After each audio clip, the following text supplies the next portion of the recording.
King Charles is going to deliver a historic throne from the speech a little bit later this morning. Throne from the speech or speech from the throne, whichever one. As part of the throne speech that happens at 11 a.m. Eastern, the King is expected to deliver a message of unity and support of Canada's sovereignty. So for a closer look at why this is such a monumental moment, we're joined this morning by Bonnie Brownlee, international royal commentator. Great to see you again, Bonnie. Good morning. Good morning. Good to see you, sort of. Yes. Listen, over the last few months, we know the King has made some small symbolic gestures to show his support for Canada's sovereignty, but this time he rearranged his schedule. He got on a plane. He is opening Parliament. In the world of soft power moves, how strong is this statement?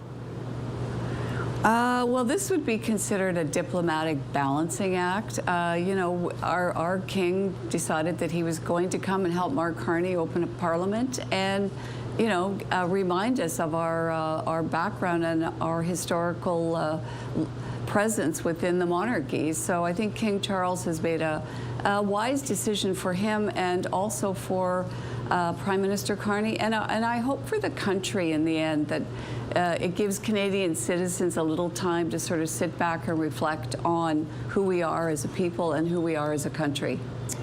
A recent Ipsos polling shows that Canada's support for the monarchy has gone up slightly. 46% of Canadians say Canada should end its ties with the monarchy, and that's a drop from 2022. 60% of them say, more than 60% saying that they support the monarchy.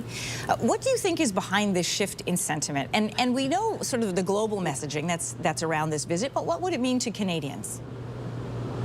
Well, I think, first of all, President Trump and the tariffs have probably caused a little bit of a shift in how Canadians feel about themselves.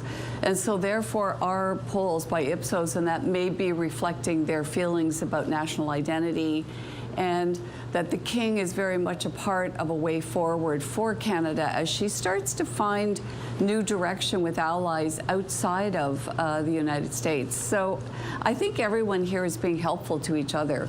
The King, the Prime Minister, and the President of the United States has sort of brought us to this moment.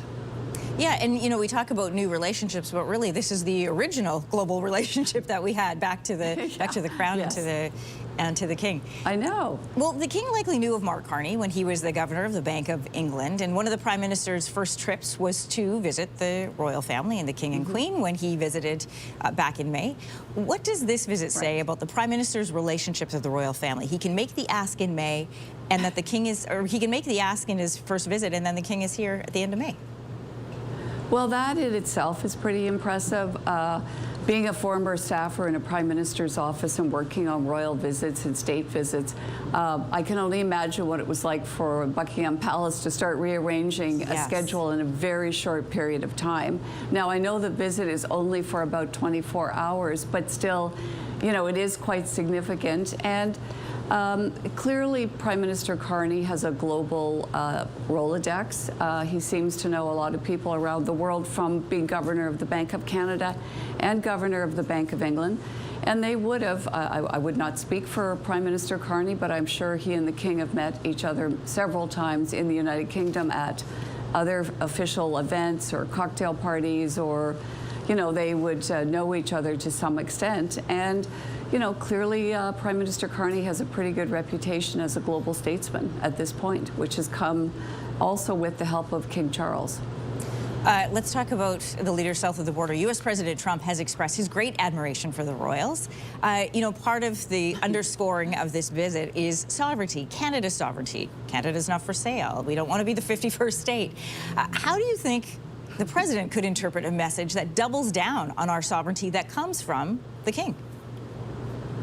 Well, I think the president's probably a little jealous that we have the King in Canada. You know, look, not every Canadian's thrilled about this visit, I'm sure, but again, hopefully it's not to, the purpose for this is to help Canada move forward and to give Trump a little wave that we're fine, we're not going to be the 51st state. See, we have other friends. We are part of a larger Commonwealth. We are part of, you know, we have ties to the United Kingdom. So, you know, President Trump We're going to be good neighbors, and we will figure out our trade issues with you. But we, Canada, we're just fine, and we're going to figure out other friendships. Yeah, I mean, holding ties with our original friends, right? We fought a war over our loyalty to the king, so we are putting history on display today. Bonnie Brownlee, international royal commentator. Thank you. Thank you. Thanks. If you like that video, make sure to subscribe to the Your Morning YouTube feed, where you can find all kinds of new content posted every weekday morning.